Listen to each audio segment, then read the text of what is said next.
घंटे भर की बारिश ने नागिन चौरंगी पर आवाम को बेहाल कर दिया। मोटरसाइकिलें डूब गईं, गाड़ियां तैरने लगी। राहगीर अपनी मदद आप के तहत जान और अमलाक बचाने की कोशिश में मसरूफ रहे।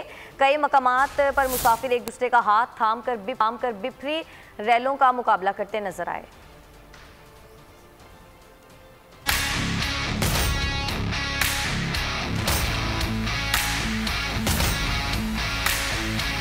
घंटे भर की बारिश ने नागिन चौरंगी का नक्शा ही बदल दिया। पूरे का पूरा इलाका बहुत बड़े नाले का मंजर पेश करने लगा। बरसाती पानी जमा हुआ और फिर इतना जमा कि शहरियों की जान पर बनाई। एक बार फिर थोड़ी देर की बारिश नागिन चौरंगी वालों को बड़ी मुश्किलात में फंसा गई। कई मुसाफिरों की मोटरसाइकिलें डूब गईं, तो बहुत से शहरियों की तैरती गाड़ियां कश्ती लगने लगी। मुंह जोर पानी का मुकाबला करने के लिए शहरियों ने मजबूती से एक दूसरे के हाथ थाम लिए। शहरी बेसरो सामानी की कैफियत में कुदरती आफत से लड़ते रहे, लेकिन इंतजामिया और मुराद सरकार का कोई एहलकार अवाम की मदद को न आया।